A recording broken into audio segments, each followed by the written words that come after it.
Well, good afternoon. Good afternoon and welcome, everybody. We'll get this event underway. My name is Paul Harding-Davis. I'm CEO of Premium China Funds Management. And can I say it is a great thrill for us to actually be able to be face-to-face with many of you, albeit we do appreciate the many people who are watching this online and downstream. A little bit of housekeeping first before we go any further, and please, anybody arriving, just relax, come in and take a seat. A disclaimer. Now, I will stop a little bit longer on this than I usually would. We do have some personal investors here. It is important that I remind everybody that this presentation is not intended to provide advice. It's information only. It does not take into account your needs, your objectives, your personal circumstances. You should assess whether this information is appropriate for you and consider talking to a financial advisor. So if you can take all the information in that context, that would be appreciated.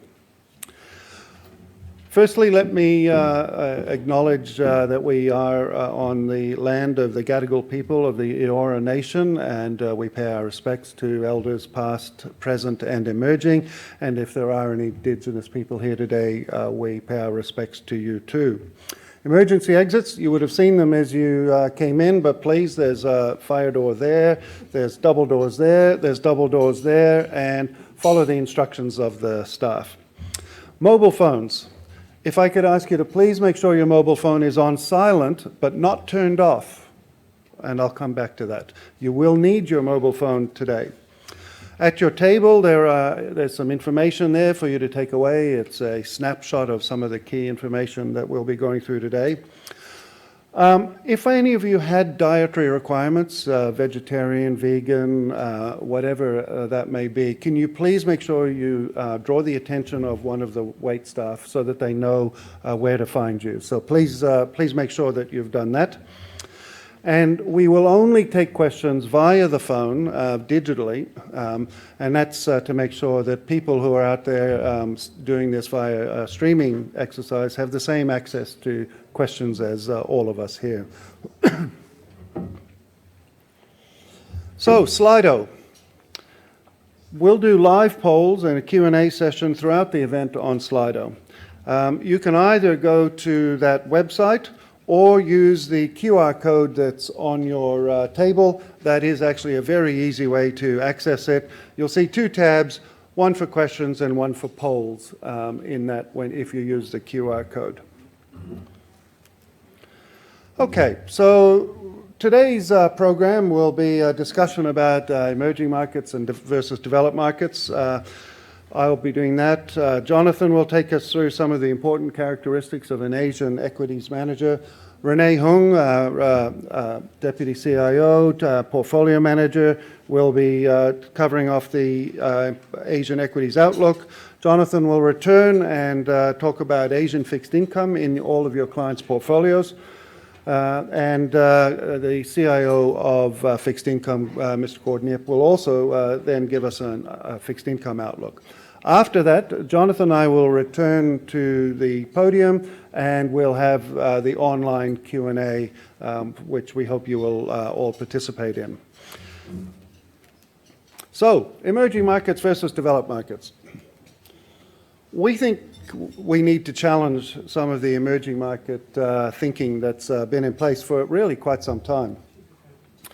So I'm going to use in this context developed markets, including Japan, emerging markets, and Asia ex-Japan. Talk about where we are now, where we're headed. And our premise, fundamentally, is that the current view about developing markets versus emerging markets versus Asia ex-Japan is in fact outdated. That strategic asset allocations need to be rethought. And that also, as a side, that some of the emerging markets probably need to be thought of as having emerged. So first active poll. This one's more for practice. If you're ready with your phone, you've got about 20 seconds for this one. Just what pops into your mind when you think of, and when you hear the words emerging market? If you could just key that word or words in, they'll appear on the screen. Just give you a little bit of time to key that in. This one is particularly to make sure you've got your Slido working. Opportunity, like that one. I'm reading it backwards in the mirror. Growth opportunity, Asia, difficult to invest in. Okay, going well. Thank you. Right, let's move on. Let's look at the definition of emerging markets. This is, you can see where I've sourced this down below. One is a lower than per capita average income. The World Bank defines developing countries as those with per capita income of $3,995 or less. They have brisk economic growth. They have high volatility, currency swings, but potential for growth. Successful rapid growth leads to that fifth point of higher than average return from investors, and that's because many of those countries focus on an export-driven strategy. They don't have demand at home. Now that will be something that will be talked about today during the presentation, so I won't belabor it. Let me just, did I skip a, no. Okay, how many countries are in the MSCI Emerging Market Index but not in the Asia ex-Japan Index? Is it 9? Is it 17? Is it 18? Is it 29? Grab your phones. Pick a number.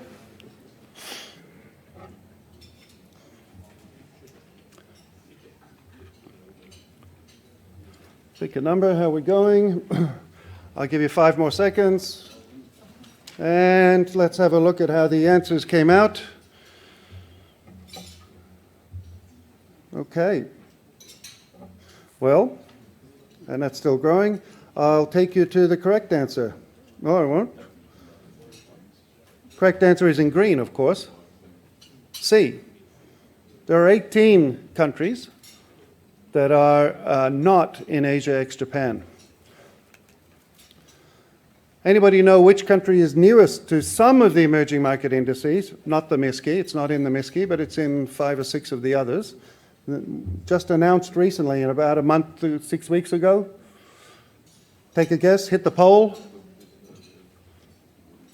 I heard the right answer from somebody over somewhere around the middle of the room, not pointing.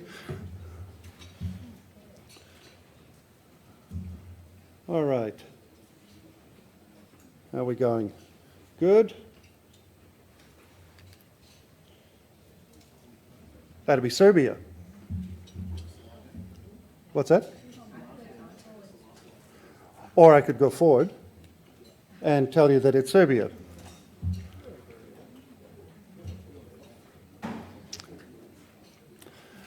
So let's break that down further. So there's a bit of information on this chart, but I want to start in the left.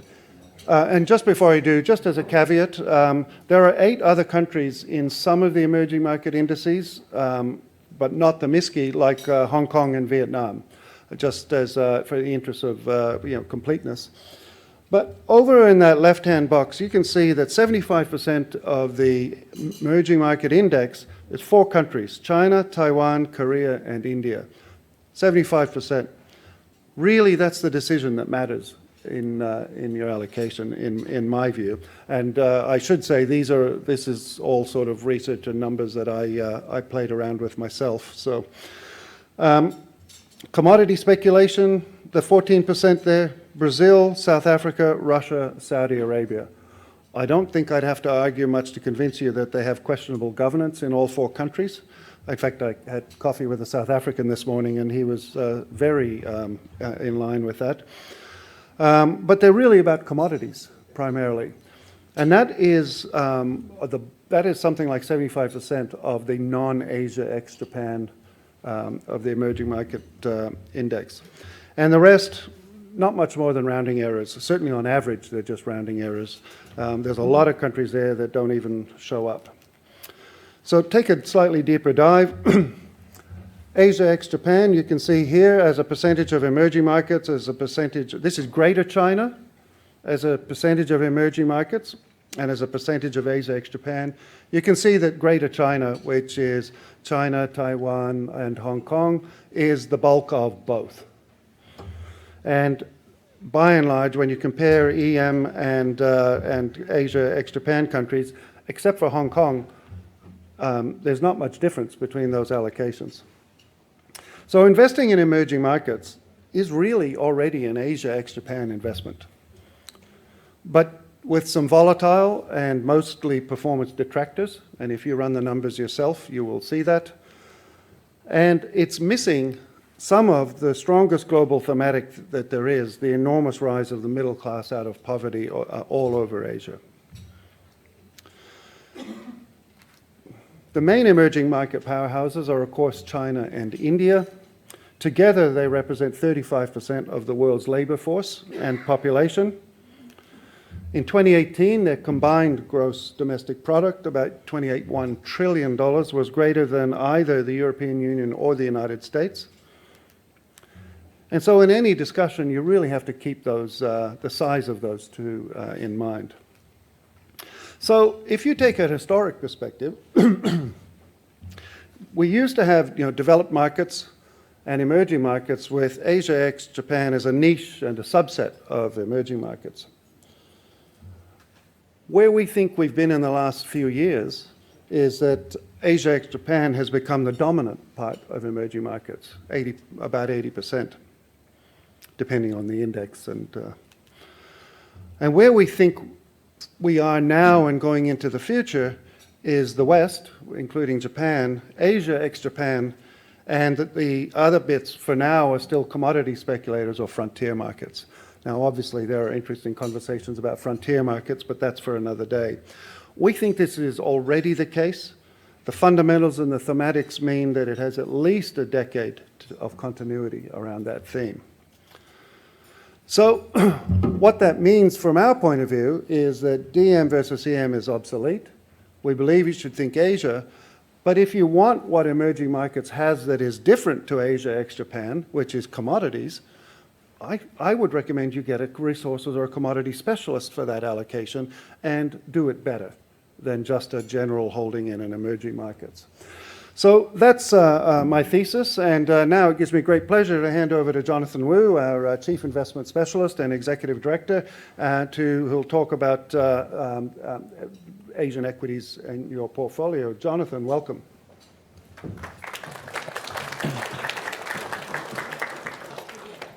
Thank you very much, Paul, and extending my welcome to everybody here today. And there is a member of the audience I'd like to also thank, because he was the one that told me about 4 months ago, Jonathan, you need to do a live roadshow. And I said, why? I can't fly Renee and Gordon and Doris in. They said, but you need to get people together, because I was at the Portfolio Construction Conference last week, so this is a couple of months ago, and the whole talk was just on China, US, and how that's going to shape portfolios going forward. So this is the topic of the year. And it is a watershed moment, as Paul mentioned, in terms of how you're going to allocate going forward into this region, because it's no longer good enough to just say, I'll go to a default EM. Because that same argument, for those of you that have known me for the last 15 or so years in this role, is that I'm a financial advisor as well. And if you think that you're going to default to a global manager to give you Asia, then you also use the global manager for your Aussie equities subset of your portfolio. No, none of you do that, okay? Because you find experts in that particular field. So the first thing I want to kick off with is, what do you think is the most important characteristic of an Asian equities manager in your viewpoint? Please take out your phones, because I'm going to poll you now.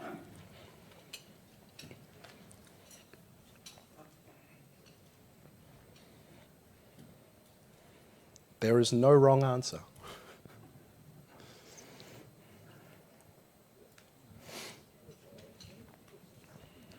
Because just like most of you in the room today, our practice gets about 10 new investment opportunities a week coming at us, right? Cryptocurrency, Dogecoin, whatever the next craze is. And most of them are just, they don't tick the boxes, which is the boxes that you are seeing here in front of you, right? Okay. So the thing is, it is on the ground investment management experience. Half of the answers are going that way, right? It is a no-brainer, absolute no-brainer. Okay, that's the first tick box, and then everything sort of cascades from there. So introducing our on the team ground of value partners, they were established in 1993. And they manage about 13 billion US dollars today, which is effectively roughly split as $9 billion in equities and $4 billion in fixed income. Our competitive advantage, right, which has only improved and solidified in the last 17 years, is our ability to undertake on-the-ground research that no one can even get close to what we'd be able to do. And I'm going to talk about that in a minute. We have 70 people in our investment team. 70. All we do is Asia. We don't do anything else. And we're headquartered in Hong Kong. We also then have our satellite offices in Shanghai, Shenzhen, Beijing. Southeast Asia, we then have Kuala Lumpur, Singapore. We have a field office in Boston, as well as a field office in London.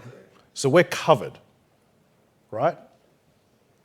And the thing is, one of the other most important parts when we set out 17 years ago in finding a fund manager that is fit for purpose in the Australian environment is how aligned is the fund manager to your investors? In the last couple of weeks, and more so in the last couple of months, there's been a number of rotations of portfolio managers leaving large institutional fund houses for greener pastures. And the reason why they're not aligned is because they don't have equity. What I guarantee you today, ladies and gentlemen, is every person that you will hear speak from Value Partners is an owner as part of that 43% of equity in Value Partners. They are here for the long term. So instead of having to segregate a particular fund strategy over, okay, these 5 years, this person managed the fund, and then the last 7 years was this person, we don't have that problem, right? The entire track record of the pre-major fund is with Renee since 2009, and since 2011, the entire track record, Gordon's been around, okay, managing the strategy. We don't have to explain things, okay? Our investment philosophy. When we set out 17 years ago, the number of company visits that Value Partners did per annum was 2,500. These are not broker calls. These are not earnings announcements. These are one-on-one management visits or interactions. We now do over 6,500 per year, and in last year, in COVID, ladies and gentlemen, we did 8,500 company visits. What do? We have the ability to pick up our phones, go on WeChat, and WeChat the CFO of a mega cap and say, you just had an earnings announcement, can I grab you for 15 minutes this afternoon? And the inevitable answer is yes. Why is the answer yes? Because it's Value Partners. There are a lot of fly-by-night managers in Asia, ladies and gentlemen. They stay around for 3 or 4 years, have a good track record, fly off somewhere else. But Value Partners has been around since 1993. And as you well know, when you build relationships with fund managers and product providers, you want the long-term relationship. So the IR teams of all these companies are taking the calls from Value Partners because they know they're serious. So we distill those ideas into what we call high conviction pools, right? Which is the third point in our investment process. It's not rocket science. Right? Everyone basically has the same sort of fundamental analysis, but it's the ability to understand what type of insights you can get that will actually enhance your ability to make those investment decisions. You see here Renee, who's the third spot on the ladder in terms of the investment team. She has spent 23 years with Value Partners, and she has 23 years experience. So she's been with VP the entire career and managing our funds. Then we've got Doris, who's in that second last broad section in the middle. She's had 15 years of experience with Value Partners, and she's had 18 years total experience. And Gordon has been with Value Partners as the CIO of fixed income for 12 years, but almost 30 years in investment experience. We're not talking about fly-by-night people, ladies and gentlemen. These are people that are here to stay. This is why you entrust us with your money. And the idea generation is split this way. So as I mentioned, Renee is a portfolio manager for our funds, but she's also the head of the high conviction pool for IT hardware and Taiwan. So what does she do in that role? She takes all the ideas from the analysts that are upselling to her and saying, this company is great, it's great earnings forecast, this is the way we're projecting for the next 3 years, and she picks the best five ideas. Ladies and gentlemen, there's a big universe to distill down to 5 IT hardware names, or 5 names in Korea or in Taiwan, 5 names.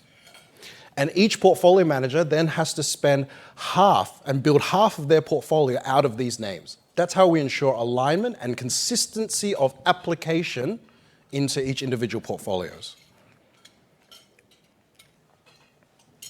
So these are the bios of Renee and Doris. Renee got her bachelor's from UCLA in America, and then subsequently she became Deputy CEO and now Senior Investment Director of Value Partners, as well as a Board Director of Value Partners.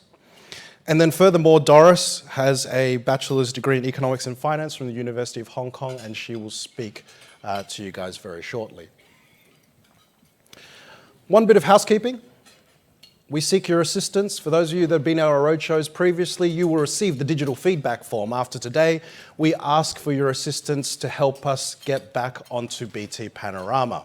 If you have clients that are on BT Wrap that has now transitioned onto BT Panorama, but we are not available on BT Panorama, please email your BDM, and then again, you all know it's bottom-up pressure. So there's a number of dealer group heads here. Thank you very much for your support. Research consultants, I checked the list this morning. We have the record number of research consultants in the room ever at a roadshow of ours, so therefore our topic must be somewhat slightly interesting. We're also currently working with Colonial as well as MLC to also get our funds added onto their platforms as well, so you'll get those questions later on. But at the end of the day, you may have seen an email that we sent out about 3 weeks ago on the back of your demand. Your demand was to ask us, we know that there's some fund managers that have changed portfolio managers recently. Can you please compare yourselves against the incumbent? Who is the incumbent? The incumbent is Platinum. We heard your feedback, we rationalized our fee model, and in July 2019, we dropped our Premium Asia Fund fee from 1.78% plus a performance fee down to 1.33% without a performance fee. We then compare ourselves against the incumbent based on the requests of advisors, and then we also put in the benchmark, net of fees.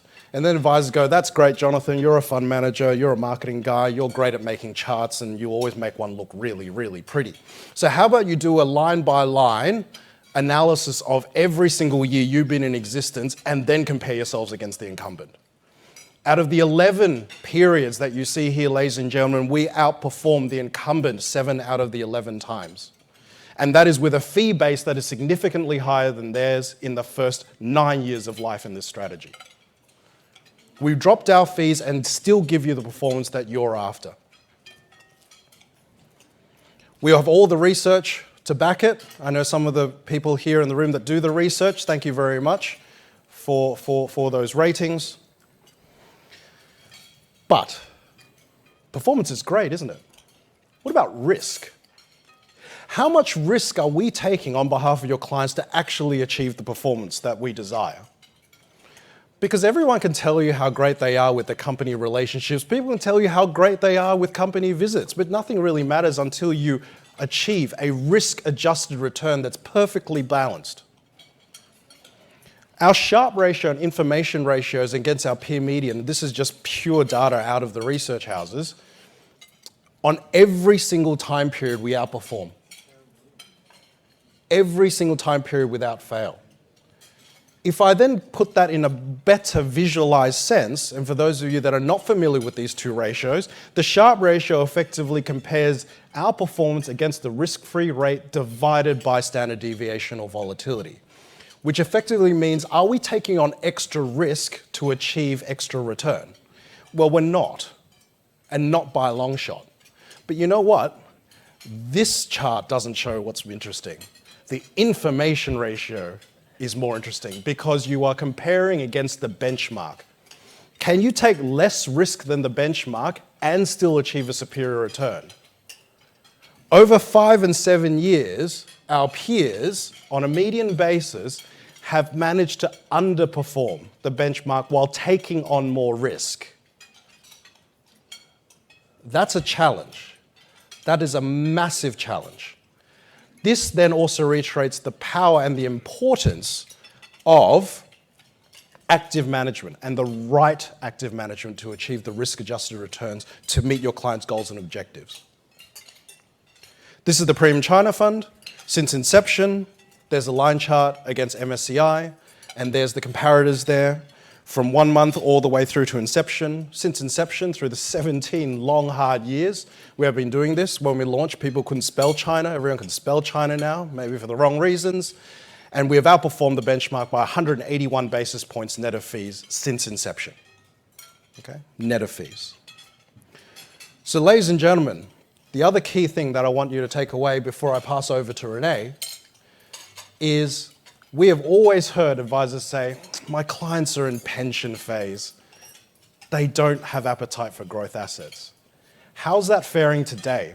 Because my clients are screaming out saying, Jonathan, I can't really take defensive assets. Why? Term deposits are 0.35. Government bonds, which I'm going to come back to later on, is going to blow your minds. Because the way that we are framing the conversation of fixed income with our clients is completely wrong. Absolutely and completely wrong. Okay? And that's someone who serves as the chair of their own investment committee. So with that, and I'm going to hope this technology works, I'd like now to hand over to Renee and Doris, and Gordon's actually on screen. So the way that we've gone to extraordinary lengths, ladies and gentlemen, this is not an easy task transition. What we've laid out is the two screens on my left and right that are facing the back of the room will be the slides. Renee, Doris, and Gordon are sitting in Hong Kong against the two other screens, and they will speak to you from there. So over to Renee and Doris. Thank you very much. Okay, thank you, Jonathan. This is Renee, Gordon, and Doris from Hong Kong. Good afternoon, ladies and gentlemen. I hope you can hear us all loud and clear. And I will start our presentation first, and then we will have our Q&A session, as Jonathan mentioned. So in my part, I will talk about the major three topics that you see on the slide. First, maybe I'll comment a bit on the market outlook. Then we'll highlight our key investment themes. And then we will go through some of our funds characteristics. So I'll start with a quick recap on the past few months. So year to date, we have seen a fairly decent performance in the stock market for the first quarter of 2021. But then after the first quarter, the market has been suffering from a little bit volatility.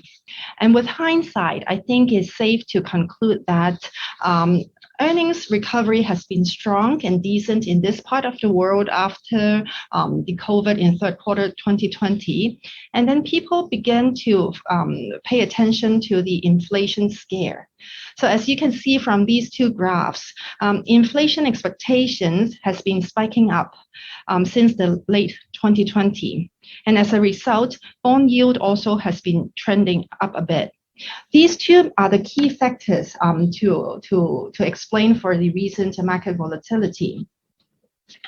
However, I think same as what we see the year of 2020 since the beginning of the year, we think that the earnings revisions in Asia are recovering on a very solid phase.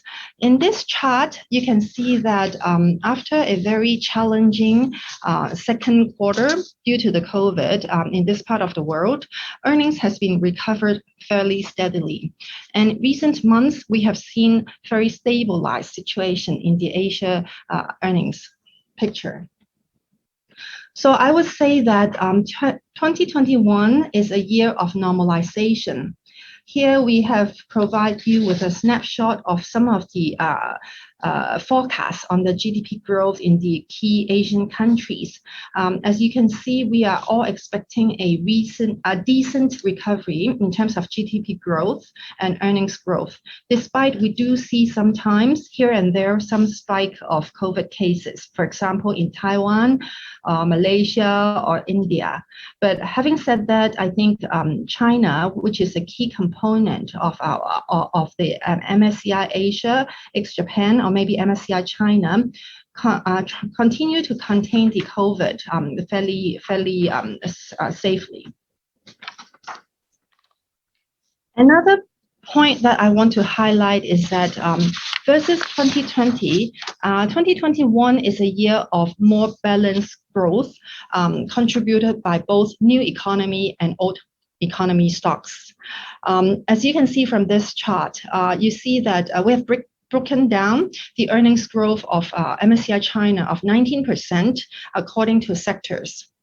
And in conclusion, we see that the new China economy stocks grew by 8% in this year on year, because it has enjoyed a very strong base in 2020, whereas the old economy stocks, so to speak, grew about 11%.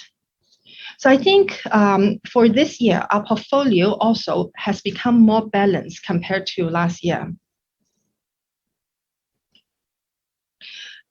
I think for our portfolios, especially the Premium China Fund and also to a big extent the Premium Asia Fund, China is the most important component. So I will also start by commenting a bit on the China markets. As at the end of March, the National People's Congress meeting concluded. There are some key points from the meeting, and I would like to highlight to you. GDP growth for China is expected to be over 6% this year. But I think the key to the policies that we should focus is that they want to maintain continuity, stability, and sustainability. So again, going back a few months ago, I think with a very strong recovery in earnings in China due to the first in, first out effect from the COVID, earnings growth has been very strong in China. And a lot of investors are concerning whether such strong earnings growth would, one, lead to more inflation, and second, lead to more tightening in the fiscal policy. So I think after some correction in the past few months, and the market has been toning down a bit, now the tightening or maybe fiscal or liquidity control in China has been changed somewhat. It's not as tight as the beginning of the year, a little bit more loosening, but also favorable to the stock market or the underlying business. It's also important to continue to focus on the 5-year plan. So in the latest 14th year 5-year plan in China, basically we have seen encouraging and constructive policies in different areas in the country. For example, urbanization, tech localization, moving up the value chain, green economies. These are no surprise to investors or maybe the public. And accordingly, our portfolios has been positioned to benefit these important themes. It's also worthwhile to highlight that China's R&D expenses has been growing for the past 10 years in the world's most quickest way. And it has been ranking number 2 after USA for the past 10 years. And again, it's worthwhile to mention how we see from the local Chinese backdrop in terms of the liquidity supply for the stock markets. As you can see in this slide, from a liquidity perspective, actually China still remains to be very low in terms of allocation in equities and mutual funds compared to its peer countries. It's self-explanatory, but within the household in China as well, from the right-hand side of your slide, you can see that only 2% of household assets are allocated to stock market. This provides a very much room to grow from a local liquidity perspective to the stock market in China. And according to eVestment data, which we subscribe to, they also did a lot of analysis from a global perspective that asset allocators and asset owners globally are also identifying China as an asset class of its own, and also increasing their allocation and research to the Asia Pacific and China region. This is another slide to show that we are expecting more and more Asia support from the local wealth management market. So as you can see, for the past 10 years, the China individuals' total investable assets has been growing very rapidly. And within the distribution, we also expect that wealth management product to continue to increase. We also have this slide that sometimes I also share with our investor, is that in China, we still think that especially the A shares and to a certain extent the Hong Kong listed and ADRs, or maybe as a whole region, Asia ex Japan, has been a fairly important market or a viable market for investors to generate alpha. So as you can see, if we take an example of the Shanghai Stock Exchange, which is the circle on your left-hand side, we can see that the retail component of the stock market is quite high, accounting more than 80%. But if you look at the right-hand side of the circle, the right circle on the slide, basically the retail investors are not generating majority part of the profits from investing into the Asia market. Why? Because we think that by our company visits, by doing due diligence work diligently, we can generate more profits. And then in a sense, we are actually taking advantage of the sentiment driven or maybe a very short-term view kind of retail investors in the market.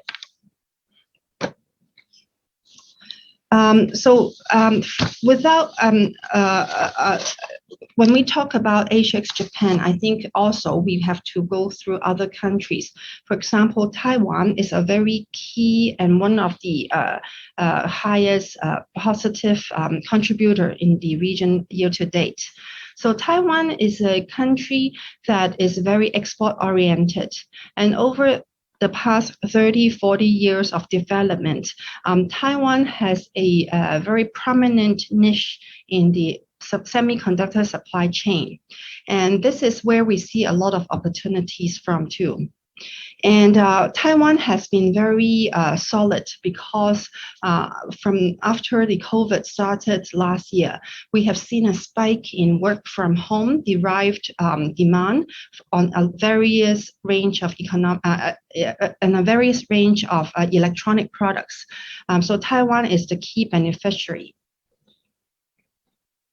Korea, also one of the year-to-date strongest performing markets. Basically, Korea is similar to Taiwan in a sense, it's very export driven as well.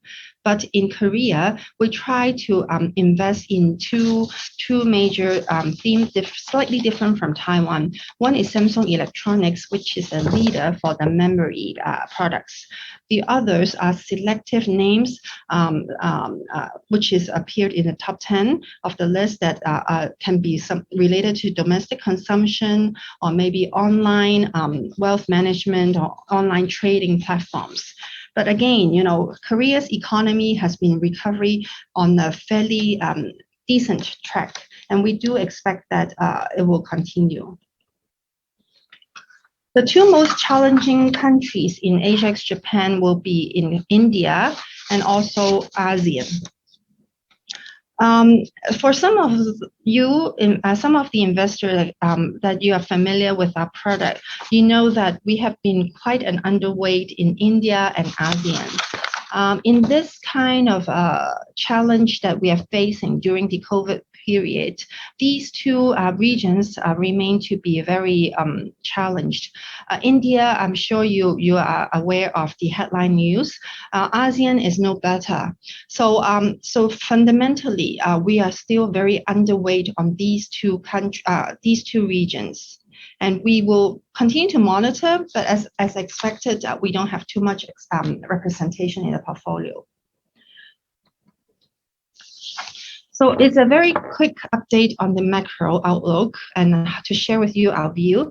And this is also to give you an idea, the valuation spectrums among the countries and also the earnings growth among the countries globally that might be of interest. So I'll move on to the key investment themes, namely consumption upgrade, internet e-commerce, and technology hardware. So Doris will cover the consumption upgrade and internet e-commerce on this, starting from this slide onwards. Thank you. Hey, hello everyone, this is Doris. I'd like to share with you our latest view on our two investment themes. The first one is consumption upgrade. We see that consumption upgrade would continue to drive robust growth in China. And there are three groups of consumers that are behind this, the major driving forces behind the upgrade. The first two is the rise of middle class and the lower tier cities or rural area that are experiencing rapid income growth. These two groups of consumers, they are more willing to pay premium for better quality goods and services, healthier lifestyle, education, and travel experience. And in recent years, we also noticed that there are another group of consumer that are growing fastly in and paying up for goods and for their consumption, which is the millennial. For this group of young consumer, we noticed that unlike the first two groups, they are more receptive to domestic brands in many categories, including foods and beverages, toys, sportswear, and other IT-related goods and services. Because for millennial, they no longer see that domestic brand always offer lower quality goods and services, and so necessarily trading at discount to their global peers. So that give rise to a selection of stock ideas, including Li Ling, which is the leading sportswear brand. Since three years ago, the company has successfully revamped their brand to a high-end or even premium sportswear brand. And this is very well received among the millennial and now broadly the domestic consumers in China. And so nowadays, the leading brand sportswear, consumers are willing to pay similar price to the global peers like Nike or Adidas. And in certain selective product, they are even selling at a premium to the global brands and still very selling very quickly and well received in the consumer market.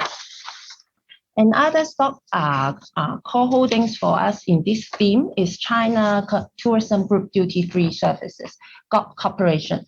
Until now, most goods and services in China are still selling with a value-added tax of 13%. So duty-free is very popular for China consumer when they travel to overseas.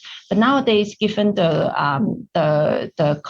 situation of COVID and with the support of China government on setting up their own duty-free hub in Hainan Island, the China Tourism Group, even with over 80% of market share in China already, they are going to grow. Going to deliver continuous strong growth in the coming 5 years with the support of this new policy. The second theme we'd like to share with you is the internet. Since last year, internet has become more regulated in China, and the regulatory environment has become more, I would say, more clearly defined now. with all the antitrust new antitrust rule, and the most popular one that we can see on the newspaper is the picking one from two policy that are restraining the online e-commerce players to exclude their competitors by imposing this policy on the merchandiser. In short term, unavoidably, these new regulatory, the rules and regulatory changes in regulatory environment would create anxiety in the market, and so hurting the short-term sentiment in the market. But in long term, with our research on the ground and our understanding with the company, we can still, we see the internet sector continue to be attractive, and we can identify, if without the right research, we can still identify long-term winners that are going to prosper in this new regulatory environment. The reason is these are long-term winners that we identify. They still have the right business model with that can capture the new demand of consumers after, especially after COVID and the and all those behavioral change. So that presents a lot of cross-selling opportunities among these internet platform. One example is Tencent, which is already the biggest player in the online gaming. And we see that they continue to experience robust business growth, given that they can cross-sell the gamers, their customers with the advertising, e-commerce, online services, etc. And another example of the growing e-commerce related demand is online grocery. And we can see that for online grocery, the new business model has, through our research, our conclusion is that the new business model would successfully cutting the supply chain costs in between comparing to the offline grocery players, and also at the same time cutting the food wastage effectively. All these present all these new business opportunities present the online internet players with good market size and very rapid business growth in the coming 5 years. Online services is another growing opportunity that we are paying attention to in the next 5 years, given that this is still a very low penetrated segment, and then internet companies now are very innovative to develop the appropriate business model to tap into this market, including delivery, online services, booking, taxi booking, and comparing, if we see with the previous pages, China is still has a lower penetration rate comparing to other developed markets. And with all these new opportunities, our top holdings is Pinduoduo. Even though that short-term recent market sentiment has been very negative in all these internet players, but we identify Pinduoduo with the right strategy, they are going to grow their new businesses successfully in the future. So we will continue with our research on the ground, and also our closely monitor the market volatility or the news flow. So we are still building up position in these investment idea with good conviction. And the last key investment theme would be the technology hardware. So I think it's also quite related to our daily lives, that increase in demand in electronic products, or so to speak, Internet of Things. It can be a smartphone, it can be a smart speaker, it can be an electronic vehicle or smart home devices. So all these electronics driving up the demand for like sensors, connectivity related to Wi-Fi, Bluetooth, 5G, or smart factories even. So all these require more and more electronic components. This is another slide to demonstrate the very quick increase in demand on the electronic products. Basically, in the next 5 years, we are expecting to grow on a very rapid phase. And in this spectrum, I would like to highlight some of the supply chain within the semiconductor. So as you can see here, we have highlighted a few key players in the foundry business. So TSMC, Samsung, SMIC, and UMC are key players in this part of the world. The leading player in the States is Intel. But then we can see that when we look at the technological roadmap, actually the leading player here is TSMC for sure. So, you know, for all this demand in electronic product, they require a lot of component inside. And then we have seen that for people who design the chipset and who mix this chipset are different know-how. So these are the people who are making the chipset after like AMD or NVIDIA, etc. They design, or Broadcom, they design the chipset. So TSMC, from our research, we understand that they are going to dominate all the high-tech node with about 70 to 90% market share. So that's why currently in our Asia fund, we are also having this stock as our key holding. You know, the key clients for TSMC include like Apple, AMD, and NVIDIA, Broadcom, even Intel also sourced from them, and also MediaTek. The market share of this company globally is 50%. So meaning all the electronic products, about 50% comes from TSMC. And the exposure will be higher if you're talking about high-tech products. My last section are the quick fund discussions, and we have 2 equity funds here in focus for discussion. So both funds, Premium Asia and Premium China funds, as you can see, generated very strong long-term track record. So Premium Asia Fund has been outperforming the relevant index, even though we are a very absolute return-minded funds and since inception. In this slide, you can see the geographical exposure and also the sector exposure of the Premium Asia Fund. I think the key highlight is that the cash level for the fund is about 4%. And then we have an overweight, so to speak, in Hong Kong, China A, and China-related stocks. And at the same time, like I mentioned, we underweight India. And in terms of sectors, we are fairly evenly distributed versus index, except that we are slightly more exposure in consumer-related stocks, given the consumption upgrade story. And one thing to highlight is that for both of our funds, we have very high tracking, high active weight.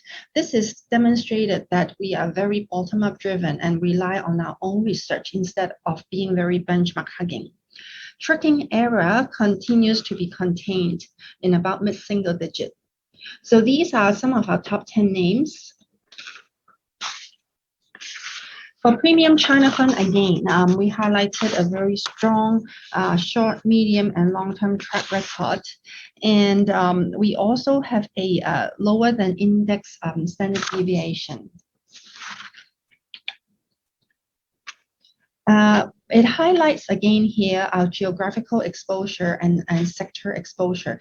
I think for Premium China Fund, we also try to capture the structural growth stories, especially in China. And then we do have a lower exposure from the US listed ADRs, but at the same time, we have more exposure in the China-Asia market for the reasons I briefly mentioned in the first part. Consumptions, technology, and e-commerce are also key themes here. And this is also a quick snapshot on the top 10, which will be same from the fact sheet information. So here concludes my part of the presentation, and I will pass back to Jonathan. Thank you. Okay.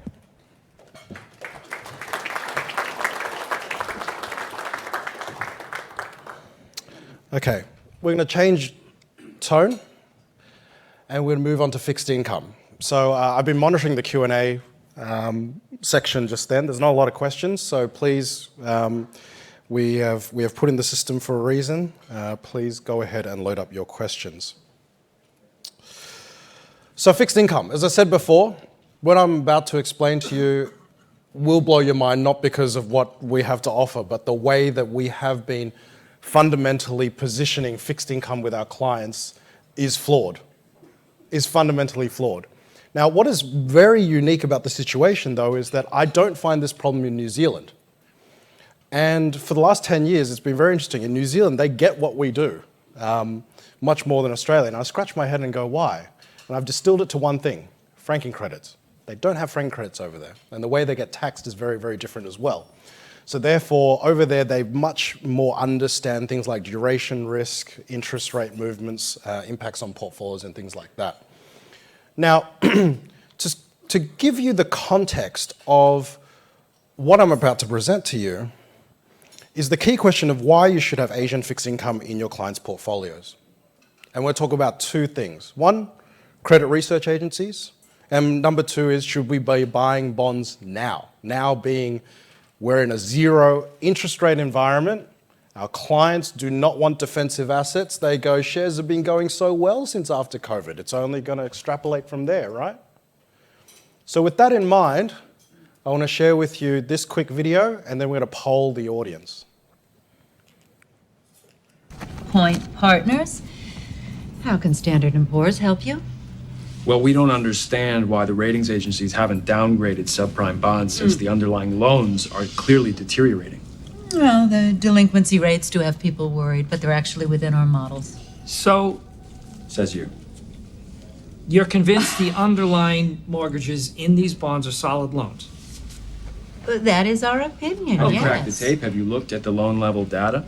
What do you think I we mean, do they're giving here these all loans day? to anybody with a credit score and a Excuse pulse. me, sir, what do you think we do here all day? I'm not sure. That's why we're here. Here's what I don't understand. We check, we recheck. If these we check mortgage again. bonds are so stable, if they are so Perhaps you could solid, check your friend. have you ever refused We to stand rate... behind That's that. delusional. We Georgia, stand behind have that. you ever refused to rate any of these bonds upper tranches AAA?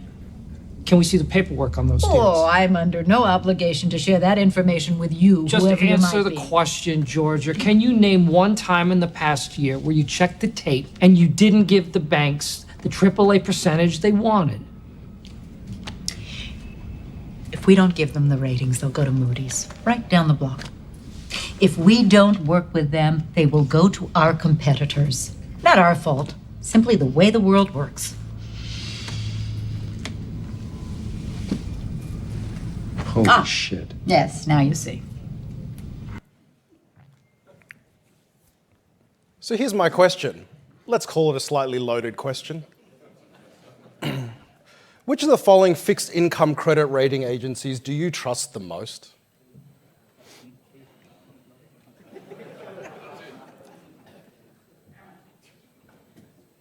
You may accuse me today, ladies and gentlemen, that I am putting a loaded question here. Wow, 93%. That's interesting. Okay? You might think that I loaded this question as a joke. It's not a joke. Because we all fundamentally in this room, for the last however long you've been in the industry, when you decide on fixed income allocations for your clients, what do you decide on? Am I going to invest in an investment grade fund, or am I going to invest in a high yield fund, or a blend of both, or so on and so forth? You think about the fundamental fallacy in this, ladies and gentlemen. I'm going to give you a live example that happened last month, that we got numerous calls from our clients, especially the ones that added us to MDAs and SMAs and model portfolios in the last year, and go, Jonathan, is your fund about to melt down? And I said, no, but it's a great example to talk about next month at our roadshow. Is that every manager uses the same body of research to work out what they're going to invest in.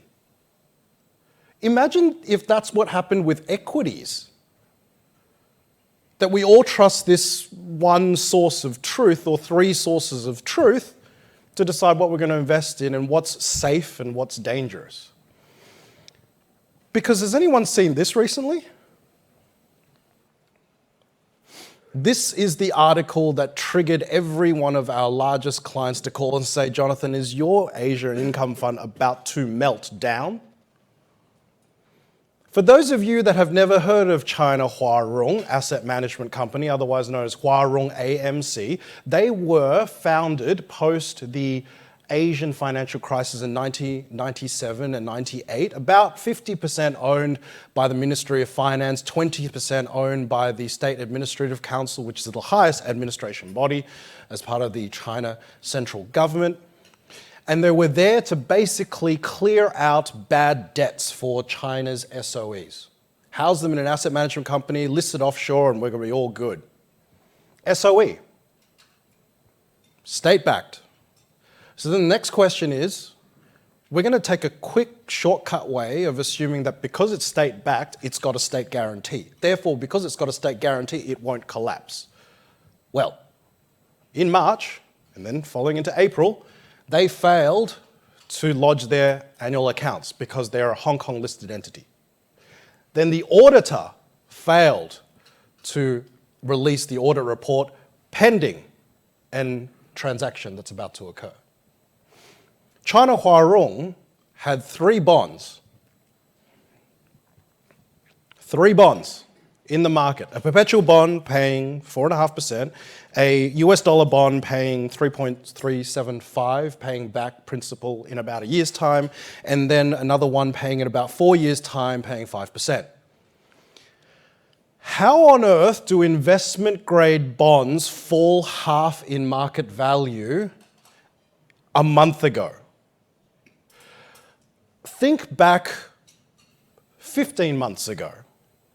We had COVID. Remember the liquidity, and the way that Gordon always talks to me about it is, it was basically last year, March, was Lehman Brothers in 48 hours. The amount of liquidity drawn out of the market in 48 hours. Investment grade bonds in developed markets did not fall by half in March last year. They simply did not. But these bonds did. Even after these bonds fell in half by value, remember the question I asked you before? This is a snapshot from Bloomberg showing all the credit research agencies and their rating of this bond was still investment grade. Still investment grade. Then here's the conclusion. These are the investors holding those bonds. The who's who of the asset management industry. Because it's investment grade, what could go wrong? What could possibly go wrong?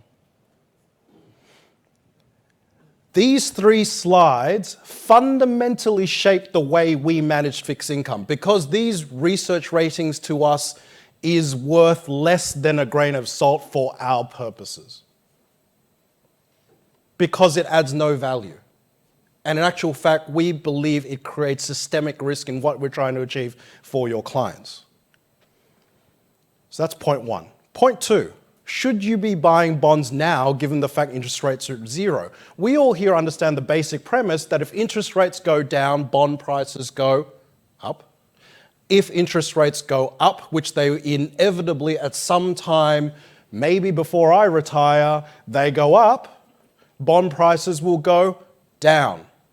So the question is, why would you buy bonds now when we're at zero interest rates? Here's the question. If you were to buy a diversified index option of developed market government bonds today, what is the probability that if you hold them through to maturity, you will make a capital loss? Please put in your answers. In this question, there is only one right answer. Right?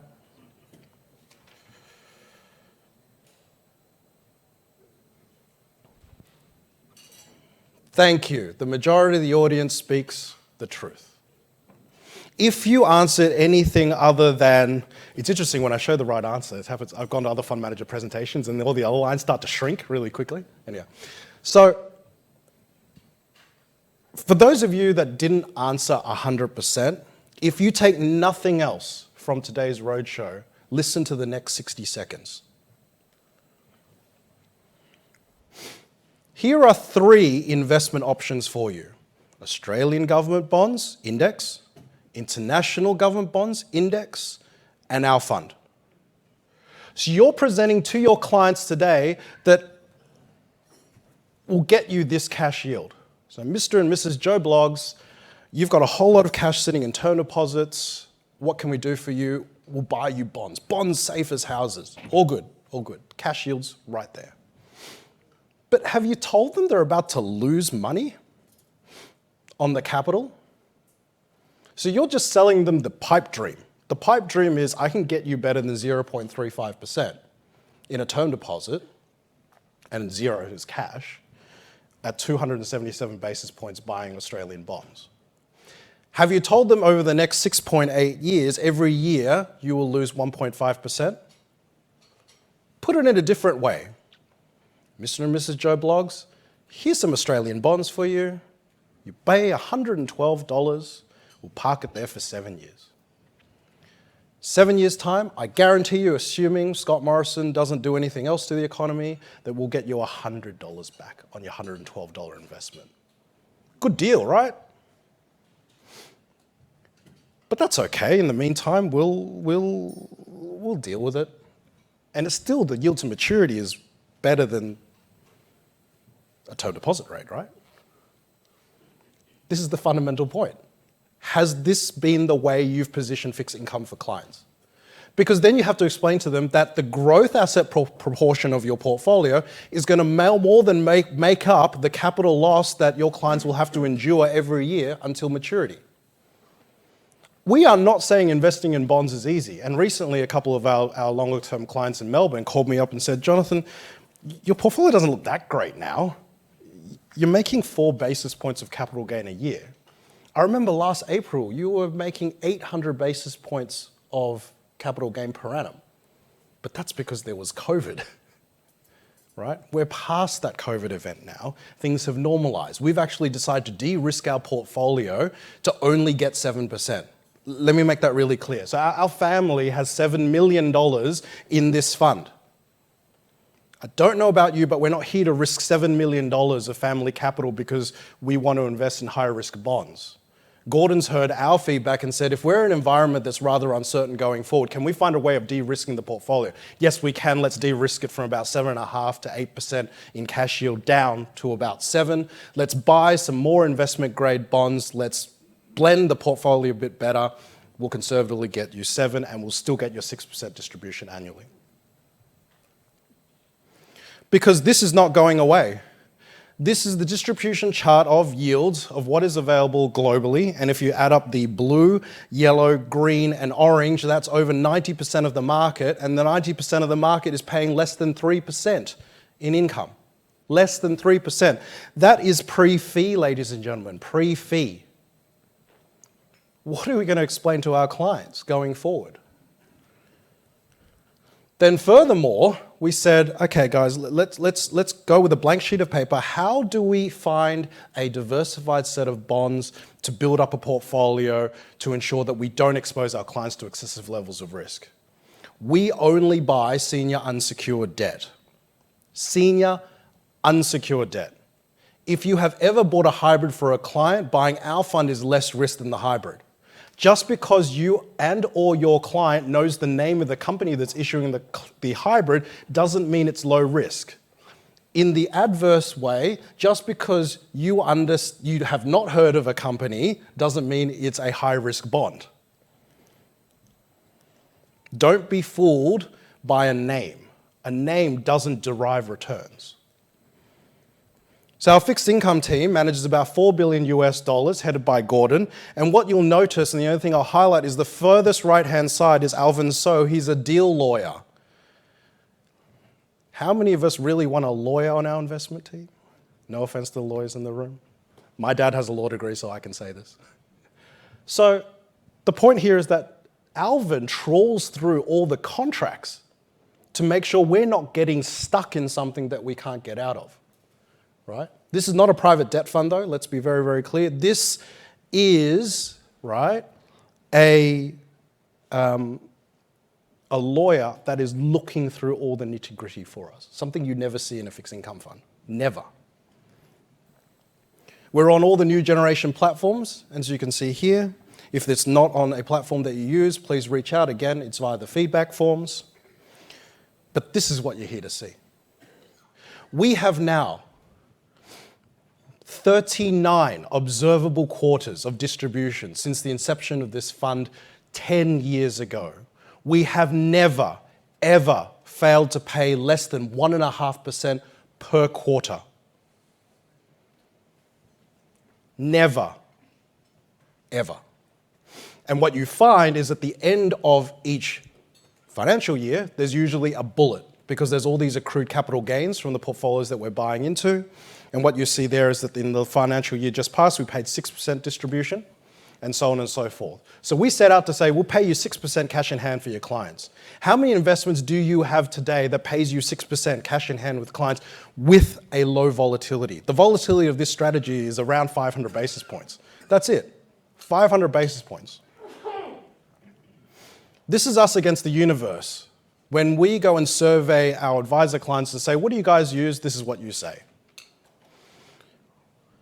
Something we all learned back in Economics 101, let's do a line of best fit. Draw the line of best fit from the bottom left to the top right across these funds. We sit on the left-hand side of that line, right? What you need to understand as well, this is a backward-looking chart. How many of you find any value in looking at backward-looking charts for fixed income? Where 10 years ago, the risk-free rate was a heck of a lot higher than today. A heck of a lot. Let's be transparent. What's our best and what's our worst? You can forget about the best. Let's just look at the worst. The worst 3 months was COVID, in which during that COVID period, we outperformed a lot of our investment-grade peers because we used the Australian dollar as a volatility buffer to reduce the mark-to-market movements for your clients. And the worst 3 years, 4.2% per annum net of fees. This is the Morningstar direct data against all the global high yield funds in the universe. That's where we sit on 1 year to date, 3 years, 5 years. We're the blue dot. I don't make these charts. This is just what comes out of Morningstar Direct. Then if we then look at upside downside capture, and this will be my last slide before I hand over to Gordon, when the market goes up, we outperform the bench 90% of the time. When the market goes down, we underperform the bench 32% of the time. It's not even close. And the one chart that I took out, because my team was screaming at me because I'm a slide Nazi and I keep putting more and more slides in, as Paul is nodding there, is that our fund correlates really well against a broad range of what you currently use in fixed income. What I mean by that is we don't correlate. Okay, so when you're looking for that blend, you need to blend your low income with the high income. And if you know what, if you're going to stick to the traditional fixed income products, you need another fixed income product to blend to counteract the capital loss your clients are facing in the next couple of years. With that, I'm going to pass over to Gordon Ip, our Chief Investment Officer, to walk through his market update, as well as how he sees our portfolio shaping for the next 12 months. Over to you, Gordon. Thank you, Jonathan. Hi, good afternoon, everyone. Jonathan, I love you share that movie. I'm a big fan of that movie. So as Jonathan mentioned, again, thank you for the very lovely presentation of our process. So I think I'm going to start with our investment process so that the audience will have a better idea of how we do things on a day-to-day basis. And then I'll go through the market and also finally with some of the features of the fund. So our process is, as Jonathan mentioned, that when you approach investing, whether it's stock or bonds, knowing the company is very, very important. For fixed incomes, actually also very important. Therefore, We are basically bottom-up bond picker. We pick every bond and every investment item line by line on its own basis, and we call ourselves value partners, and we better to be sort of true to label to ourselves. So throughout our company, the value investing is practiced, across all area, including my area. However, in terms of investing in value, it carries additional layers of meaning to my team. We can think of we are a vigorous bottom-up bond portfolio manager. And obviously, when the simple definition of value investing is if you see something that the market price isn't reflecting the intrinsic value of that company, and if you do your homework right and you put some money into that company, and over time, those value will be reflected in the market price, right? So that's the simplest definition of investing something that offers values. But for us, my team, value. The other level of meaning is that we always try very hard. Every day we come into the office, we always try very hard to create additional value for investor. And the way we do it is basically follow a very rigorous selection process from day one all the way to the portfolio exit, the investment exit the portfolio. The first thing is to basically we need to identify the kind of company that we want to invest in. And the most importantly is that this company, once we identify, this company needs to be run by the right kind of people, meaning the management. Because as you may understand, that there are a lot of stubborn people in this world, and you can tell them one thing and they go do another things. So be able to work with the management of our target company, especially during difficult time, is very, very important, and it carries a lot of weight in terms of our decisions. And then finally, if we can identify the kind of company we want to invest in, and these are run by the decent kind of people that we think we can deal with, then these investment needs to be offered at a sort of relatively quote unquote right or attractive price. All right, because I don't believe the notion of purely investing in very, very good company or blue chip company, because in most cases, this company, even though it's available for investment, it will be offered as very, very expensive or hefty allocations. So the key is you want to identify the company which has a maybe less redeems, but maybe they have some upside potential in the future. So once we can identify this company, then we don't mind putting a lot of capital, putting a lot of time investing in this company, so-called walk the extra mile with the company on the long haul. And once the company goes into the portfolio, we don't just sit there. We monitor it on an everyday basis. We always try to proactively reach out to this company, give them advice, tell them what the market likes, what the market doesn't like, tell them what the market best practice, tell them what investor is expecting from this company and what they should do. And also sometimes give you a capital structure guidance as well. So all this exercise we do from day one to as long as the companies in the portfolio is to have one goal, is to always try to make this company into a better version of themselves. And if this transformative exercise is successful, then we believe that other investor or the market will show appreciation, and therefore it will always translate into a better valuation of this company, either stock and bonds. And that's how we get ourselves paid. All the time and effort that we spend with this company over this period of time that we work together, we would be compensated on paper or in realized money profit by a rising level of valuation of a lot of these companies in our portfolio. So this basic belief of philosophy underpins all the investment process for our credit investments. And the way we do our analysis is actually quite simple. It comprises of 3 stages.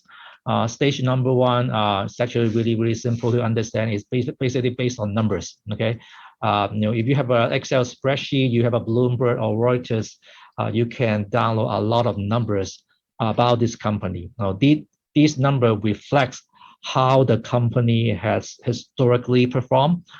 However, if you make decision just by looking at these number is inherently quite dangerous because it is equivalent to driving a car by looking at the rear mirror. As you can imagine, could be sometimes dangerous, right? Because company reports earning every 3 to 6 months. What those numbers on your Excel or paper tells you is just how company has performed at best the past 3 to 6 months. It does not carry any forward-looking view. Okay, so but nonetheless, this is a very piece of useful information that will guide us our investment process. Now, if the company looks good historically, then that's good. It's a good first step. However, it is not the step that will lead you to whether to buy or sell or hold a certain company. We need to formulate some sort of forward-looking view on this company, how they will likely evolve over the 3, 6, or even 9 months. And the way we do is basically we have to conduct a face-to-face meeting, on-site visit to the company. For example, pre-COVID, when we can fly, we always fly a lot to visit all the companies in our portfolio, whether it's in the portfolio or whether it's in our universe of tracking these names. And the key is to basically we need to look at the facility. We need to look at whether actually these are real company doing real things. So on site, we always need to talk to the key person, meaning the C-level suite, the CEO, the CFO, sometimes the chairman as well, to get an all-rounded assessment of how the company will likely evolve in the foreseeable futures. And while on site, we always try very hard to also interact with the workers of the company, for example, and we always also very like to talk to employees or workers of a different company, however, in the same industry, ask them question of how they think about, for example, we go to company B and ask question, how they think about company A from their perspective. The key is to get a sort of all-rounded assessment of how the company will evolve over time. And this also is a way for us to make sure that companies, the key point that company talk to us is consistent with most of the facts that we can gather from other sources. Try to triangulate the reasoning of all these information that we get from company visits. So that's step 2. So after step 1, step 2, that basically enable us to answer the question of whether if we want to invest in this company, yes or no. And if it's no, then it's okay. We will set it aside. We will look at it again later. But if the answer is yes, then we have to do more homework, right? So the third stage of our analysis is actually encompass a market element, meaning we need to look at the liquidity of the company's offering in the market. Because obviously, if we like a company a lot, but if their bonds, for example, they don't trade often or their liquidity is not as big, then in that case, obviously, I cannot own a lot of these bonds because in case I got, for example, in March last year, where you get a liquidity crunch, then we won't be able to liquidate these holding on a reasonable valuation. So the market element is actually quite important. So in that, we bring into the depth and breadth of the market. We look at the bid-offer spread. We look at how much bond has been trading in the market. And also we will look at the kind of composition of investor and whether these positions are mostly invested by long-only manager or they are mostly invested by fast money, i.e. the hedge fund guys. So in order to having a good understanding of the market, so-called market technical, help us to determine the sizing of each of the investment, and also help us to determine the entry point of the investment as well as the exit point of the investment. Okay, so what we have is a very systematic way to sort of decide how much and also when and where to get into a name. It's basically summarized by a proprietary scorecard developed by my team that are used over the years. It's basically encompass all these three areas that I just mentioned: the fundamental element, the market element, and also the subjective assessment of the company and its management. So collectively speaking, every investment that goes in our portfolio receive a score, and in order to enter into the portfolio, it needs to score 3 out of 5. 5.0 is the full score, and in order to enter into a portfolio, it need to score at least 3 out of 5. And 3 out of 5 usually translate to roughly about 0.5% of the portfolio. And this process, page 1 to page 3, the three previous pages, is basically the same exercise that we do, every day when we reassess the company, we assess new situation, and to decide whether you want to increase or decrease allocation to a certain name. Is basically all driven by all these slides that I just show you. So the resulting portfolio is obviously, we are very good in high yield, and obviously we spend a lot of time and effort to analyze high yield credit. But in addition to high yield, there are also other sub-strategy are concurrently running inside the portfolio. For example, we have a small portion on equity link, meaning those are convertible bonds or bonds with an equity warrant attached to it. We are very active in investment grade market, very active in the new issue market. From time to time, we dedicate a very small portion of the portfolio. We're talking about very low single digit, very small portion of the portfolio in the so-called what I call the high return on equity strategy, meaning in special situation, in distressed debt, and also in event-driven strategy. Those are the strategy that, as the name implies, those are high ROE. That means we don't need to use a lot of those to produce a very good return or alpha to the portfolio. And we only do it when we see the opportunity in the market. And lastly, we also run a hedge book in our portfolio, and most notably, as this portfolio invests in US dollar denominated bond, and the portfolio as is denominated in Australian dollar. As Jonathan mentioned, that the Aussie US dollar exchange rate, I often use it as another hedging tool for us to hedge the underlying bond. So if you take it together, the entire portfolio, the resulting portfolio, is a portfolio that will be able to generate very strong income or yield for an investor, with the additional potential of further capital appreciation through some of the high ROE strategy, whether it's in converts or whether it's in special sit and distress. Now, let me move over to the current market and what we see in the 2020, the rest of 2021.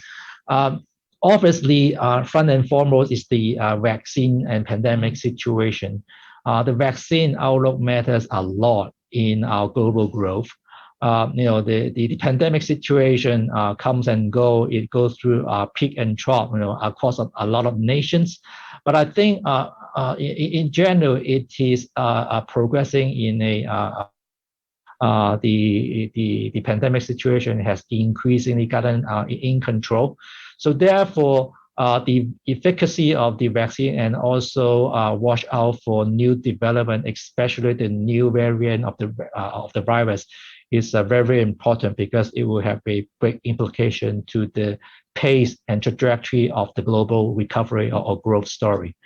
And on balance, we think that given the consistently near-term strong data from the US, we expect that the yield curve will likely steepen, although the short end basically anchored by the Fed, which they state that they will be committed to a low rate environment for the foreseeable future.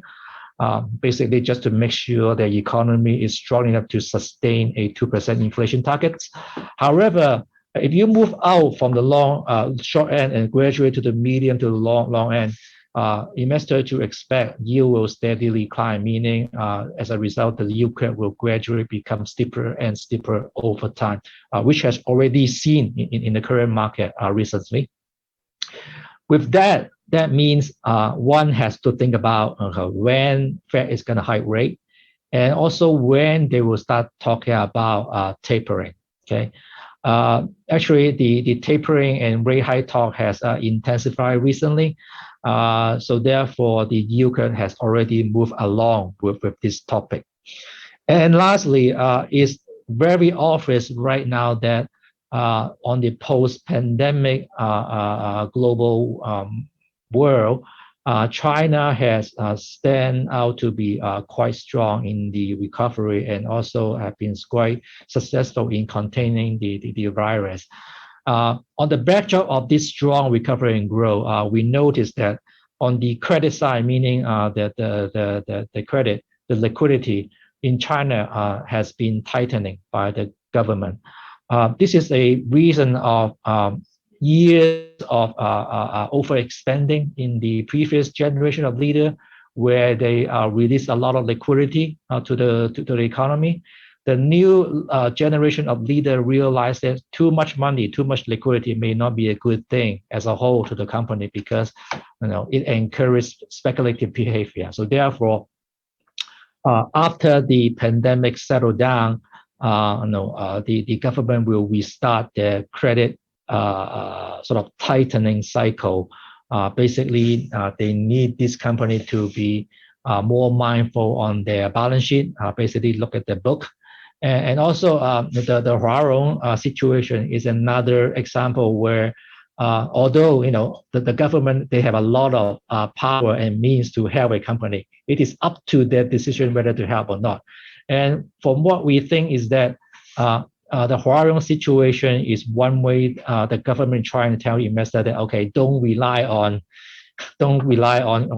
daddy, right? When you have run out of money or run into trouble, you better look after yourself first, and then your daddy will only be the last resort, right? So I think this is a very key message to all the investor in mind, especially in this new world when it comes to investing in China. You cannot just simply look at a name and say, oh, these are state-owned enterprise and they have state-owned relationship, and whatever happened to this company, they will get paid out, is no longer the truth. So in terms of valuation, we think that Asian high yield compared to rather the Asian investment grade, or for example, some of the developed market credit, meaning the US, it offers compelling value. So for example, this is the index high yield credit spread going back the 5 years time. You can see the standard deviation line, +1, +2, down 1, down 2. This is a credit spread. That means the higher it is, the cheaper it is. So obviously the cheapest moment was March last year. As Jonathan mentioned, March last year was basically Lehman Brothers in 2 days, in 48 hours. And basically that was, if you look at this chart, that was a 6 standard deviation event. Okay, 6 standard deviation. How odd is that, right? So fast forward to today, if you look at the credit spread of Asian high yield, we are still sort of hovering around the 1 standard deviation on the cheap side for the past 5 years. Okay, and also for Asian high yield, because of its shorter duration, is basically 2 times shorter than that of equivalent IG. We believe that Asian high yield at the current market offer both attractive yield for investor, yield and spread for investor to consider, and also very limited duration or interest rate risk. Okay, how about Asian versus the other market?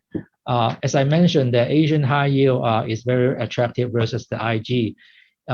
Asian high yield versus Asian IG right now is offering more than 400 basis points of yield or spread pickup, and even versus the US high yield market is still offering more than 200 basis point of yield pickup, or with shorter duration, with US high yield. And in terms of the yield ratio versus the Asian IG, is actually very, very compelling. Is that right now, if you pick a index, Asian high yield versus the IG, the yield ratio right now is 4-1, which is the gray dotted line, as you can see on the chart. As you can see on a historic basis, although not the most attractive, again, most attractive was March last year, but right now it is still very attractive versus equivalent Asian IG. So that all good. How about default rate? Asia, and to be very honest with you, China has been very susceptible to a lot of headline risk in the past. And from a lot of investor expectation, Asia and in particular China is actually very, very dangerous, right? I think China, China has its own set of problems, just as other countries have. But I think China is mostly very vulnerable to, they have an image problem, especially in front of Western investor. But if you look at the actual default rate in the past, actual default rate has always been in the low single digit, and it's projected to be also in the low single digits as well. So to sum up is that Asian IG right now is fair value. However, it offers very little room for error, meaning on the interest rate side. Instead, we think Asian high yield, especially high yield issue from China, offers tremendous room for spread and yield compression in this year. Now, for those who have following Asian credit, they will probably know that two features. One is, if you invest in Asia, you have to invest in China, because China is basically more than 50% of the entire credit market here. And if you invest in China, there's probably no way for you to skip China property, because China property, especially in the high yield universe, is another 50-60%, right? So therefore, having a good understanding of the China property, both physical market and the bond market, becomes very, very important. So this is the contract sales situation before and after COVID-19 last year. So as you can see, January, February, all as expected, contract sale has suffered because of the lockdown, because of all sort of reason, and also because of Chinese New Year. But post-COVID, post-Chinese New Year, when the Chinese economy restarted, every month after that, you can see the growth has been picking up very, very strongly, especially during summertime. So that if you look on a yearly basis, even though for a very difficult year in 2020, the physical China property market still register a 12% year-over-year growth, with a cumulative growth for the past 2 years of more than 13%. At least for the 29 or so property developer that we track in our portfolio. So thing has slowed down a bit, but if you look at across the entire year, it's actually quite impressive performance by this company. The other way for you to look at how healthy is the physical market is to look at the inventory months, meaning the number of months for the market to absorb all the supply in the market, right? So as you can see, we've broken this down into tier 1, tier 2, and also other lower rated city. The inventory month varies a lot. As you can see, back in 2011, for the lower tier city, it is more than 36, right? Almost like 36. That means back in 2021, it took 3 years to clear the inventory. Okay. But you look at the shorter term, especially last year, the inventory month picked up temporarily during COVID to somewhere around more than close to 2 years. But after the COVID, is actually more normalized to more reasonable historic number to 10 to 12 months. So that means the market has become normalized, and it remains quite healthy on the physical market. Now on the bond market, okay, I want to direct you to the rightmost bar, which is The blue is the new issuance, the gray is the redemption, so that the net supply is only 4.2 billion. The net supply is being absorbed by redemption.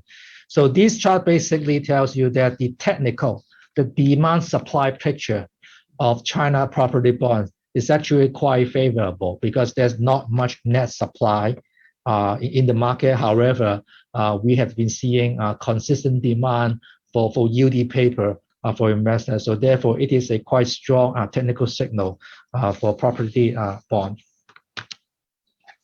And lastly, just to recap, the physical market, we believe that it will likely to remain stable. However, because of the three red line policy, we'll expect that there will be divergence among city cluster and also among region. The so-called three red line will be here to stay. It's basically the central government's measure laid down to control how much the company can borrow. It's good for the sector in general because I think that it enforce some sort of discipline among the developer. They need to look at the book more closely. Okay, don't always rely on the government to pay out. So in a way that I think that the government is doing the job of a credit investor to control leverage, not to provide a lot of money to this company. In this kind of situation, we favor solid single B credit with strong fundamental and reasonable spread versus double B names. And also, in particular, some of the higher beta single B name, arguably those are the less research and less photo names that we think that could provide tremendous rating potential and also alpha generation for our portfolio. And lastly, just want to go through the portfolio. We have been having a very good run. This is one of the longest running fixed income fund managed by Value Partner Fixed Income team. Even with the blip of last year in 2020, on a grand scheme of scale, I'm still very happy to see the performance cumulative return of this portfolio is by and large pretty much a straight line. So that since launch, the annualized return close to 10%. With a less than 6% volatility, and you can calculate the information or Sharpe ratio is actually quite favorable. And lastly, this is a snapshot of how the portfolio looks like back in April. As mentioned, we like China credit, so therefore we have 80% is in China, Hong Kong, and real estate sector is one way to generate very handsome yield and potential re-rating potential. And I mentioned that we like single B, so therefore we have 34% in single B and below. So that wraps up our presentation. I'll pass it back to Jonathan. Thank you, Gordon. So now we're going to jump into Q&A, and thank you for all the questions that's loaded up. So you can vote up questions as well, as you see in the thing, and then that will bring it further up to the top of the screen. And Jonathan, can I just say, there are some, obviously, groups of questions where you can see essentially the same question's been asked 4, 5, 6 times in different words. We won't answer all 4 or 5 individually. Jonathan will sort of consolidate them into one representative question and deal with it then. Yep. So first question to Gordon, since you just finished speaking, Gordon. The consistency of your returns and quarterly distributions are very good. In terms of capacity, though, up to what level of FUM are you confident in being able to maintain the investment strategies and objectives as obviously, the 6% distribution that we've achieved for investors? I see. Thank you for the question. Yeah, a lot of people ask about capacity. I think if you look at the index, right? The index, if you look at the JP Morgan Asian Credit Index, which comprise of both IG, high yield, and also non-rated bond, that index, the most updated number is more than $1 trillion US. Right?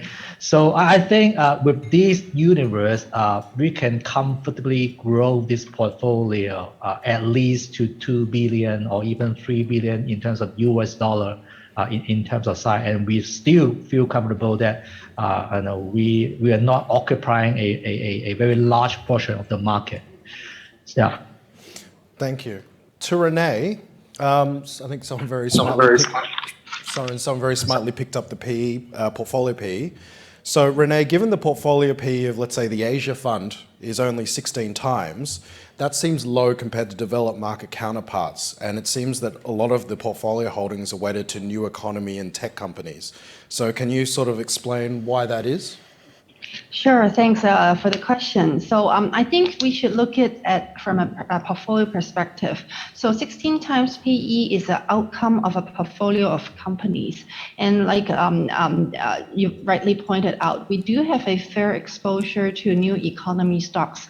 So approximately, because due to the new categorization according to the MSCI, we don't show it as in like internet stocks or new economy stocks, so to speak. But approximately for the portfolio, we have about 30% in new economy stocks. So these stocks, they may be trading at slightly higher than benchmark valuations, but at the same time, we have a good chunk of the portfolio that are trading at reasonably lower valuations on an absolute basis. But these companies are also very solid. So I think for us, it's important to identify companies that benefit from the like urbanization, consumption upgrade, increase in middle class, change in maybe consumption patterns, etc. And then we try to have a diversified but yet a very balanced approach to the portfolio.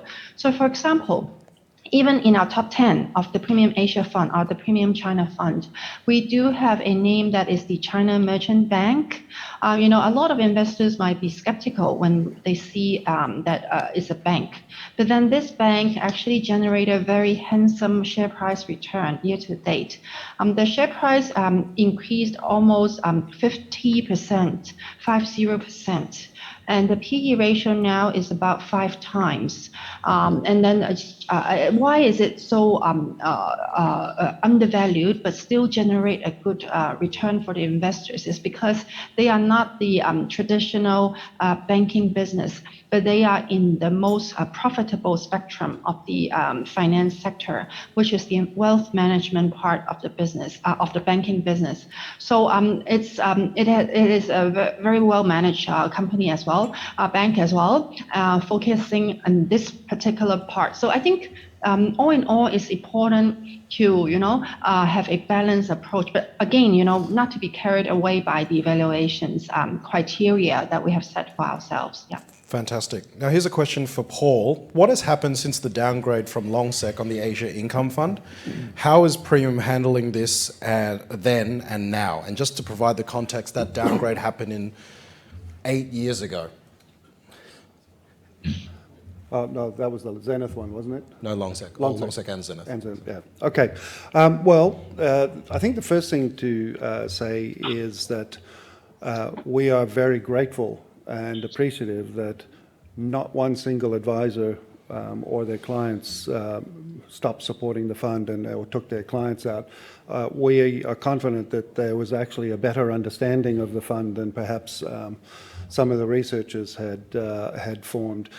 Candidly, we had one meeting with them which just didn't go very well, and a misunderstanding developed in their mind, and we tried very hard, but we were unable to overcome it in time for their sector review. So we look forward to the next chance when we actually can explain to them again how the process, in fact, is applied. But that's this month. That's this month. That's right. It's coming up shortly. So we have absolute confidence in Gordon, the team, and the process. I am thrilled to say that I have been an investor in this fund myself personally since it started, and my financial planner calls it the gift that keeps on giving, which is probably it's a very nice way of describing it, but it's been exactly what it's done for my portfolio. I've also been an investor in the China Fund and now the Asia Fund, my own form of personal alignment. But we look forward to working with Lonsec, and we are starting to get closer to working with Zenith as well. But can I just say that since Rob's in the room from SQM, we've been glad that they actually had the level of understanding and appreciation of what the fund was about, and how good a job that Value Partners has done for our investors here, and the Premium Asia Income Fund has done for those of you who are in it. There is another question about research houses, and thank you, Mark, for the question.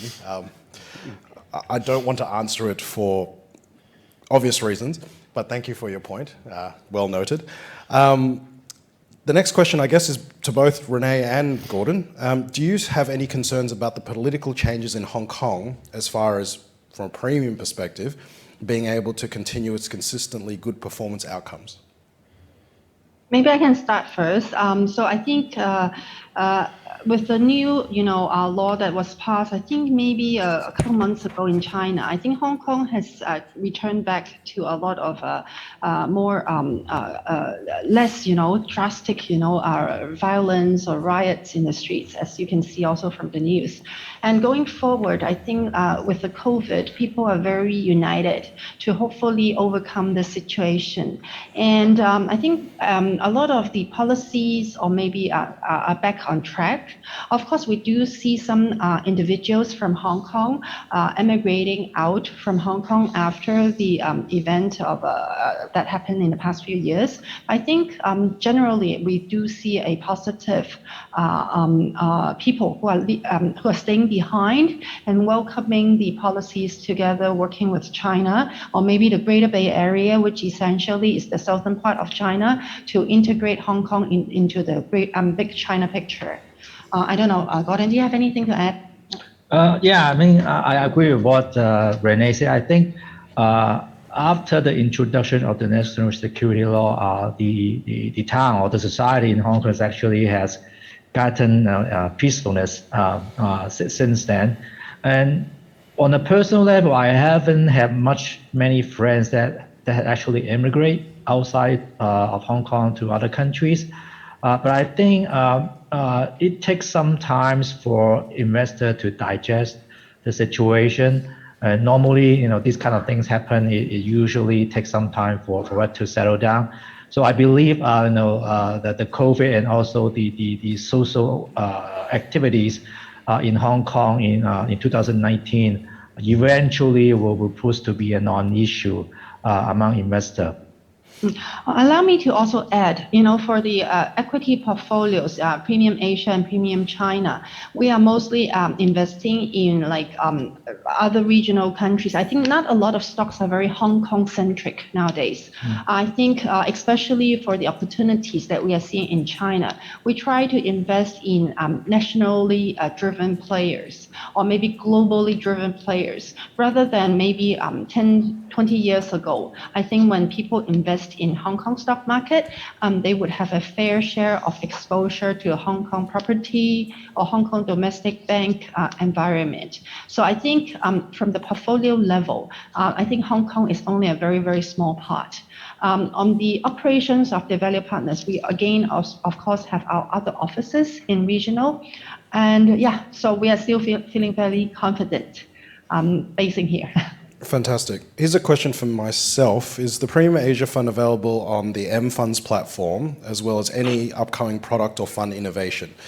We have no plans on launching any new strategies, but what we are doing is that we are currently going through the due diligence process internally to offer our funds as an ASX quoted fund. Okay, so that seems to be the new generation that funds are going down to offer it as an ASX quote. So therefore on CommSec or whatever, you can basically buy the fund directly and not having to go through application forms and whatnot. In saying that, we also launched digital application forms on January 1 this year. We're looking to fine tune that further, but so far the feedback from everyone that's used the digital application forms has been very, very happy. I'll pick one more question here. I guess it's for Renee. Do you think the current shortage of chips will persist? And what's your take? Yes. So, for us, we have maybe 70 people doing research on the ground. So we try to have a very on the ground research on the whole value chain for the chip manufacturing. So our take is that, it really depends on which sector you're talking about. If we listen to some of the leaders in the tech space, such as Intel, Gartner, they are all claiming that the chips shortage will last for a few years. But there are good reasons behind, because when we look at different part of the value chain of the chip manufacturing, there are certain capacity bottlenecks which would take maybe 1 year to 2 years to debottleneck. So that is the lead time. And also the COVID is not helping, because machineries are shipped slower than normal, or maybe engineers, if they need to require out of the local area support, are not as easily flying in or fly out to help to solve some solutions as before. So broadly speaking, we can see that it can be 1 to 2 years before the whole shortage can be alleviated. But on the selective segment, we do see some relaxation on and off, probably after 2021. So depending, auto may have different supply-demand pictures, server, smartphones, etc. So I think for this year, we do see a very solid demand so far, and the shortage is going to be tight, especially with third quarter being a peak season, generally speaking. But then we hope to see some relaxation maybe next year. Final question for Gordon. Can you talk about the currency management of the Premium Asia Income Fund, which is a roundabout way of saying everyone in the audience today wants to find out what's going to happen with the US dollar? Okay. I think the US dollar will usually, there's two things that drive the US dollar up or down. Number one is obviously the fundamental of the US economy. So, and second thing is that when crisis is, US dollars also always appreciate, right? So I think we have to watch these two things. I think net, the US dollar may have a bias to the upside versus most currency, especially when tapering talks are starting to intensify. Now, how does US dollar strength impact our currency hedging policies? That, as I mentioned earlier, I use the Aussie dollar hedge as a way to mitigate the underlying volatility of the bond portfolio. And if you do an analysis, you will notice that historically, the movement of Australian dollar has exhibited somewhere around 40 to 60% correlation with the risk asset in Asia, meaning the Asian credit, the regional stock market, right? So that means 40 to 60% of the time, it will move in line with the performance of this market. Meaning, if regional stock market down, the AUD will likely go down 40, 60% of the time. So that basically give us a very, very useful tool to adjust the hedge level from USD to AUD in order to hedge our underlying volatility of the portfolio. So right now, even though with the friction between China and Australia, but the US is strengthening, so globally, and especially also the strength of the commodity sector, I think net the Australian economy have some more bias toward the upside. So therefore, right now we are running under the higher 90s in terms of currency hedge. But I can tell you, in May last year, during the 48 hours, I actually took the AUD down all the way to zero. So you can tell our currency hedging process is actually very, very active, and it adjusted based on the performance of the US risk market, the Asia regional risk market, as well as the Australian economy on its own. Thank you. I'll leave it to close with Paul. Thank you. And thank you very much, Renee, Gordon and Doris, for giving us time and sitting in a room for that long, talking into a camera. We enjoy the rest of your day. And if everybody could just join me in thanking them.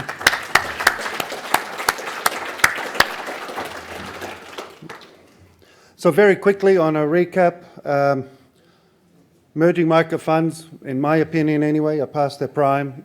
It's time to think Asia. Local experts on the ground, we couldn't have a stronger view about the importance of that. There's inefficiencies in the market. You need people who know the lay of the land to capture it.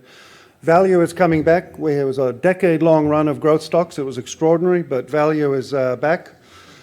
And the most powerful themes globally either are in Asia or are powered by Asia: a rising middle class, shift to a demand-side economy, advanced technology application, etc.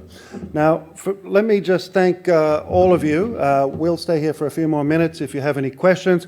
Can I just say, though, there was a lot of technology involved in this presentation.